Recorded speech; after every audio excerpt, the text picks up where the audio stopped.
game, still allergic to hype. I have scaled ideas, buried a few, and which one survived. I built brands before algorithms, before funnels had names. Watch people confuse attention with equity, so lame. This is not opinion. Got results and recognition. You are here, you are not browsing. You are paying attention.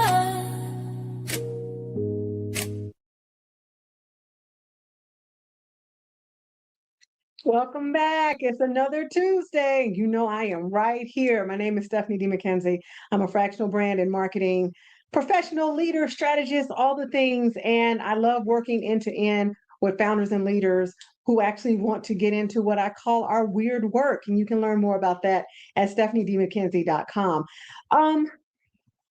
You know, I think that it's fair to say that there are a lot of people that own businesses, founders, entrepreneurs, because you can be a founder and not have started a business, especially in the tech space. You can come into the business and it requires a lot of you.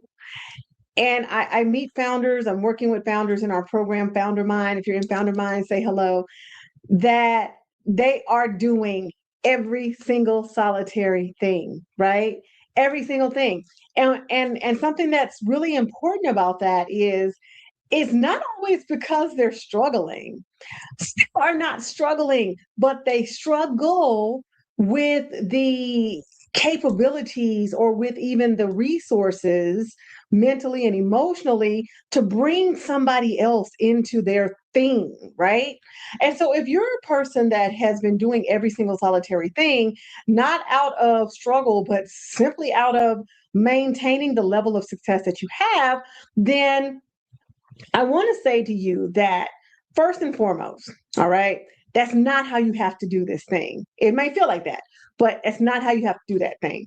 And I will say to you that though you may experience certain levels of success, there are other levels of success that you can experience as long as you're doing everything.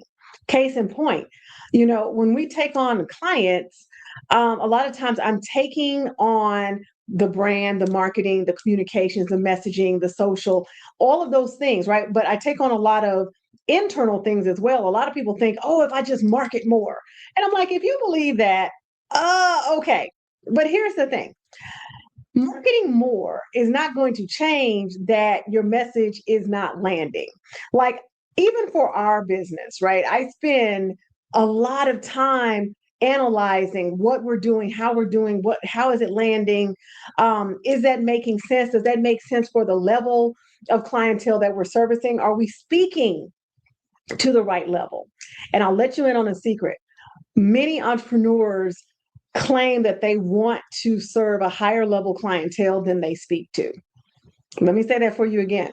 Many entrepreneurs and founders want to speak, they want a level of clientele that is higher than where they speak. And I myself have been guilty of this. I have spoken and created content that would really resonate with those who are just starting out.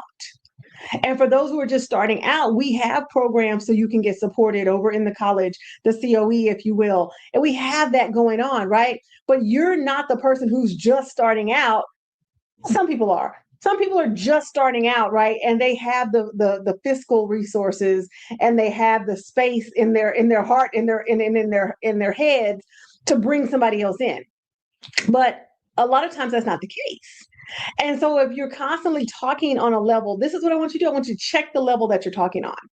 Because sometimes, you know, one of the questions that I really ask ChatGPT often, hey, Kathy, that's what I call her, is, are the things I'm talking about the problems that our intended clientele have for this offer?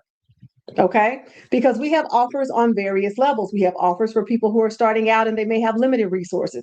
We have offers for people who are starting out and they have all the resources. We have offers for people who are established and have resources. So I always have to check the level that I'm speaking on to make sure, okay, Stephanie, as passionate as you are about teaching and all of these things, right?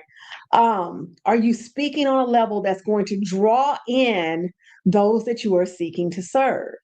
And that's something that we have to think about all the time. So this is your homework, right?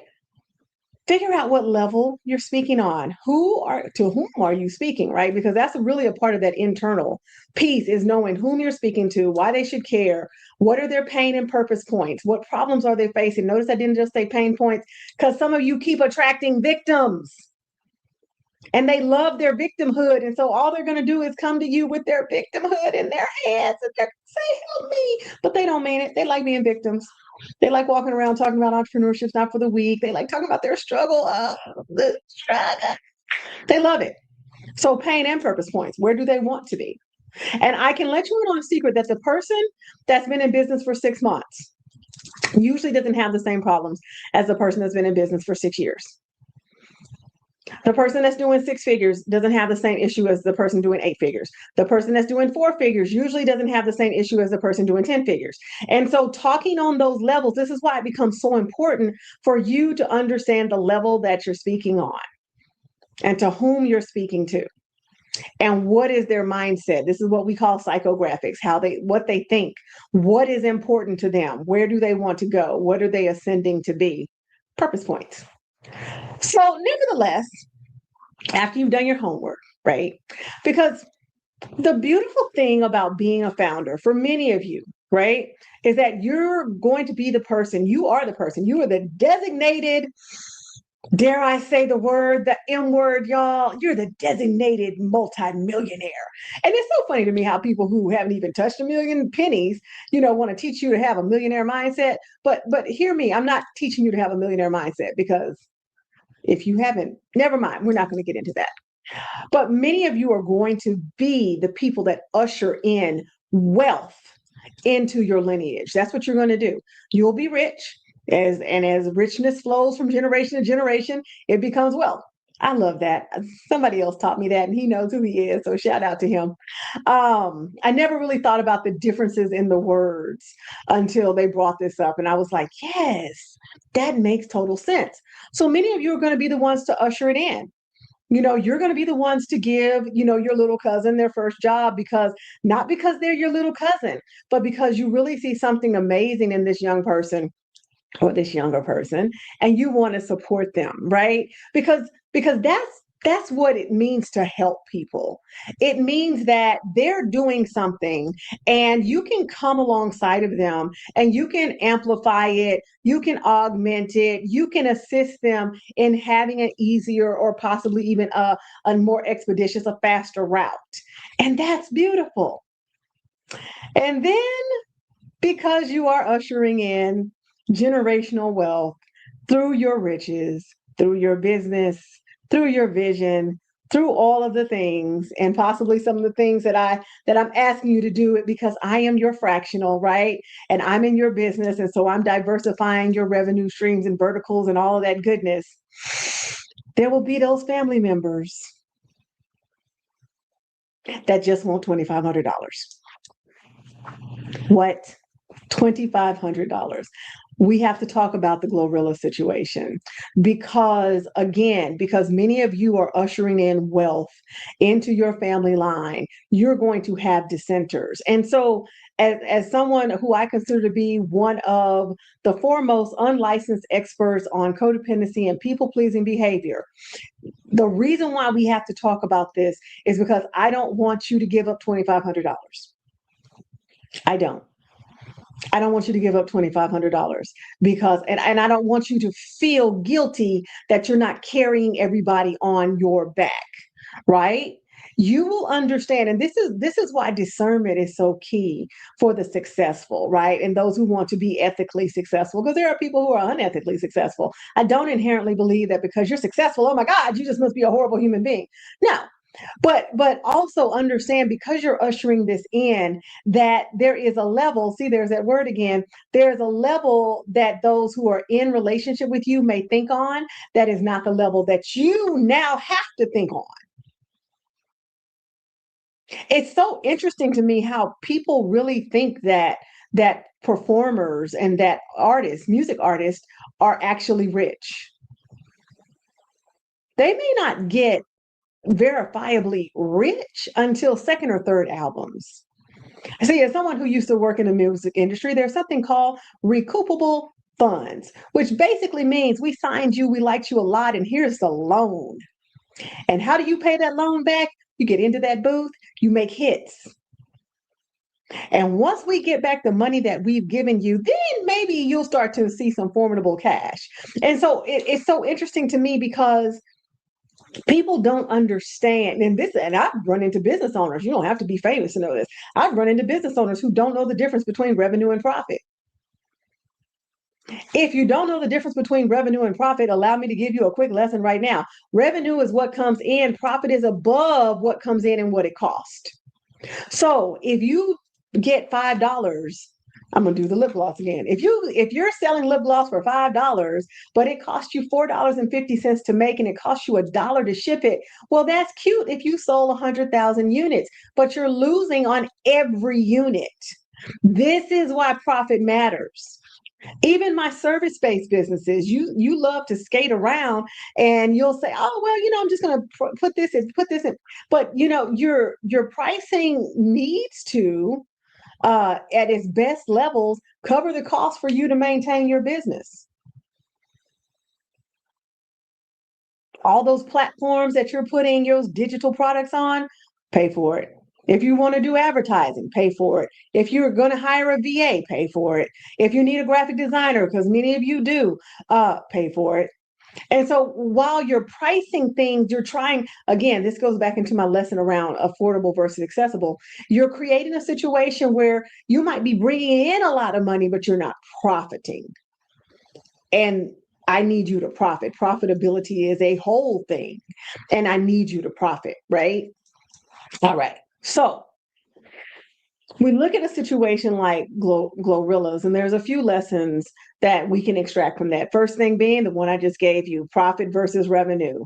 A lot of times when people haven't walked in your shoes, they don't know. They see you, and this has been said about many businesses. They see you on the internet and they say, oh, well, she charges $250 to do whatever. Oh, she's not going to take my money. Everything that I can tell you implicitly that if somebody's charging you $250 and let's say they have a location, they got to pay rent. Sometimes they even have to pay utilities. There is overhead. They have to have products. And so when you look at a situation like GloRilla's, and it really triggered me, like I'm hard triggered by entitled family members, and some of you know what? And we don't have to get on that right now. But I want those of you who are founders and entrepreneurs, and those of you who are ushering in new levels of resources into your family, into your lineage, to understand that you still have a responsibility, and that responsibility is to discern what needs to happen for you, but also where you need to plant those seeds into others. And if your discernment has been rocked by people pleasing and codependent behavior, if you've been taught that it's family over everything and that's your if you've been taught like these obligatory connections, then you will find yourself in a situation where not only are you not pricing, not only are you not profiting, but now your peace is absolutely being disturbed. So what was the point? What was the point? I don't believe in being booked and busy. I believe in being profitable and paid and peaceful. Paid and peaceful. Profitable and peaceful. Put them all together, whatever. But at the end, peaceful. And one of the things that's so important about the clients that we work with, no matter what level, if you're in Founder Mind, like I said, that's a monthly grouping program that we have that's supporting founders with action steps and accountability and just a really great time, right? But if you're our one-to-one clients, like if you have us on board and I'm your fractional CMO, that's Chief Marketing Officer, CBO, Chief Brand Officer, CGO, Chief Growth Officer, I have so many titles depending on the companies that I'm in, right? And we're doing that for you. I want you to have peace. I've worked with business owners who are already in the 10 figures, right, in their businesses. And the challenge that I brought to them was, do you want to make this next 10 figures, right? Do you want to hit these next millions the way you hit these first million? Most of the time, can I tell y'all the truth? Most of the time the answer is no. Because even at that level, a lot of business owners find themselves doing the lion's share of the work. Can you imagine that? You're at 15 million a year in revenue. Yeah, I don't know what their profitability margins, I don't know what their profit margins are, right? But you're at 15 million in revenue. You actually have a team, wait, but you're still doing the lion's share of the work. That happens more often than not. The other challenge that I see with the GloRilla situation is that um, not only do people not understand that profit and revenue are two different things, but that there is a layer of entitlement that ultimately, I'm just going to be honest with you guys, right? There's no reconciliation for that, really.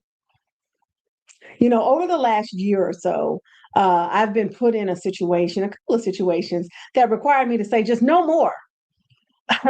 No more. I just can't do it because entitlement, toxicity, dysfunction, I really don't want any parts of any of those things.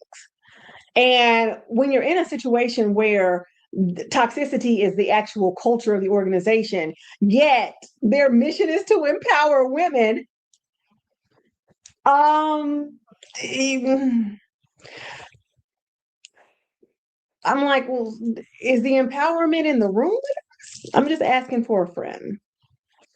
And so, when people develop a level of entitlement to your gifts and your skills and your talents and the fruits of your labor, the only way that relationship can be shifted is if those people understand what they have done and they come to you and atone. Not come to you and invite you out for a drink, not come to you and invite you to do something trite and trivial. Well, Stephanie, that could be them trying to apologize. No, the apology should come first. You cannot ask me for my time. You cannot ask me for my resources. You cannot ask me to do anything else until you atone. Atonement has to come first. Atonement has to come first. But it won't if you don't require that. And so, one of the things, I mean, and I said a lot about this, so I'm not going to say a lot more, but I want you as a founder to take from this, like, and this is the final piece I'm going to say about this. You cannot be afraid about what people are going to say about you. You have to let that alone. You have to let that go. Right now, I can tell you, I can name names of people that cannot stand me. There was a time when that would drive me insane. I don't care. Because sometimes you have to consider the source. Who is it that doesn't like you, and what are they doing with their life? Are they happy? Are they overjoyed? Do they have a life that you would want? If they don't, then keep it moving, because if you get into a thing, one of the worst things that GloRilla could do, or anybody in her situation, is to start doling out $2,500 to get everybody to like her, or to keep the peace, or whatever it is. They're never going to keep the peace. That's extortion. If you don't give me $2,500, I'm going to run up on TMZ and tell everybody you're an awful person. Am I though? Am I though?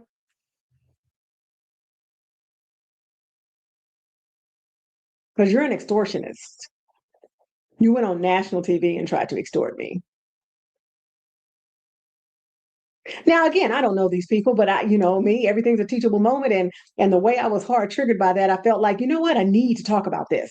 And I need to talk about it because there are founders right now who are on track to do their first, six figures, their first million, their first 10 million. They're on track for that, right? And I know them. That's how I know. And if I know them, then for everyone I know, there's probably like 5 to 7 that I don't. So if that's you, welcome. But what I need you to understand is that if you don't come from a world where that kind of money makes sense, you can easily be scapegoated as the person who should save everybody when that's not your assignment.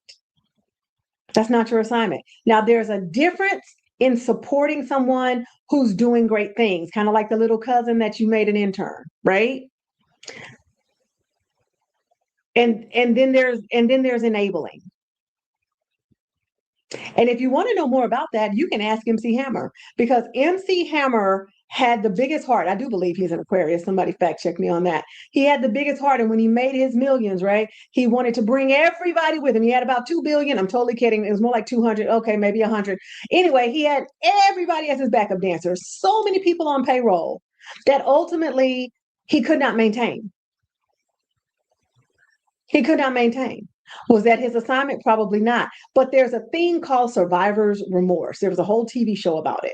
For people that make it, sometimes they don't, even if they make it out of a tragic accident. But if you make it and you now have access and you now have resources, you might feel a little guilty about that because everybody else around you doesn't. Guess what? Let me help you out. You may need to change your circle. You may need to change your circle. I'm not saying you got to kick people to the curb because they don't make the type of money that you make. I'm saying being mindful of how they think about the kind of money that you make. The first person who ever called me big money, that was their first and last time. Oh, I see you, baller. Don't be impressed. Don't be impressed. If you're impressed, I think I need to get around people who aren't. Do I have people that say, man, I'm proud of you, Stephanie, and all of this good stuff? Yes, absolutely. Absolutely. I do have that. But can I tell y'all the story about the guy who was upset because of the car I drive?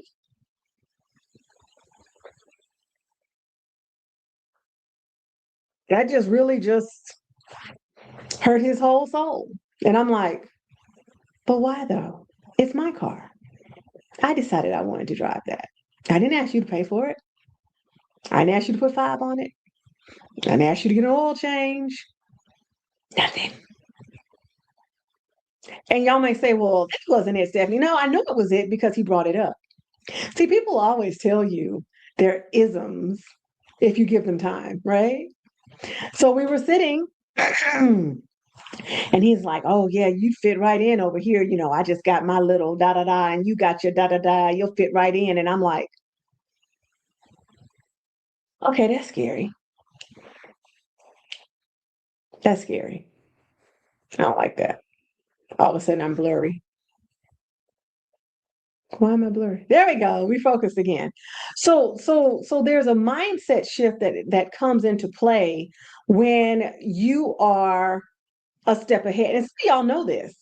Some of y'all, it started when you went to college and everybody else in the family didn't go to college. So now all of a sudden you're a social pariah because you're trying to be better. Something that really incenses me about people, my people, is that sometimes we feel like you have to be down, you have to stay down to be down. And that really annoys me. Why is it that we vilify people going up and doing better? Oh, they think they better than da da da da da. No, if you ask me, I didn't do anything that anybody else could have done. But I digress. The lesson is, as a founder, as a leader, as an entrepreneur, being super mindful of where you're putting your resources and really getting past the guilt. Because unless you truly feel in your heart of hearts that you're supposed to fix this situation, then I'm pretty sure when you sit down with your CPA and your attorney, because at a certain income level, those things are no longer optional, they will tell you how to do that. They will tell you how to do that and how it makes sense. They'll also tell you how it doesn't make sense. Because sometimes, truthfully, sometimes giving somebody, a gift at a certain amount is going to create a tax liability for you and for them. So we want to sit down with CPAs and attorneys and really talk about, hey, this is my income level, or this is what I'm on track to do. I have conversations with my CPA all the time. I'll be like, hey, this is what I want to do. Talk to me about the implications of this financially. Because it may change how I do it. It may change if I do it. It may change what I need to have in place to do it. Like at some point, there has to be a strategy in place. And so like with all things, like I said, we started this conversation talking about doing everything, right? And so at a certain income level, like if you become famous, first of all, you won't be able to do everything, just not be able to do it. But also understanding that as founders, we just using GloRilla as our textbook. If you want to see my whole commentary, it's on LinkedIn, it's on Facebook. You can read through it. It's really long because I was really triggered and I was really writing a lot. But what I want to take from that is that as founders, as leaders, as entrepreneurs, you will be on track to make, many of you are on track this year to make obscene amounts of money. And that's going to cause people to call into question who you are and what you should be doing for them if you are the first person to do that. Sometimes you might be the next person, and that's a whole thing as well. But if you're definitely the first person to have the most zeros in the family, that's a whole conversation. That's a whole different conversation. And some of y'all know what I'm talking about. And if you understand, then put it, put I get it in the comments, whether you're watching this on YouTube or wherever you're watching it. But it's so important that you remain committed, or that you become committed to doing what is best for you. That's the key. Whether it's you shifting from doing all of the things and going and getting an intern or something, whether it's you figuring out that, you know what, I need to get some understanding about my finances and how to support, and whatever it is, I need you right now on February the 9th to commit to doing what is best for you. That you hire and fire people in your life, in your business, in your heart, in your love accordingly. That's what the situation calls for. That's what the season mandates. Anything less is going to be a problem. And don't be scared of the relatives. Don't be scared of people's opinion of you, because guess what? It wasn't going to change. If you gave them $2,500, they still feel the same way. They still say the same things. Many of you are walking around here trying to do things to keep people from talking about you. And surprise, surprise, they're talking about you anyway. Period. So what do you do with all of that? You make some decisions, and you decide that you're not going to do this next stint like you've done the previous stints, the previous paths, the previous whatever. You're going to do it differently. You're going to do what's best for you, whatever that means. And if I can help and serve and support you in any way, I'm happy to do so.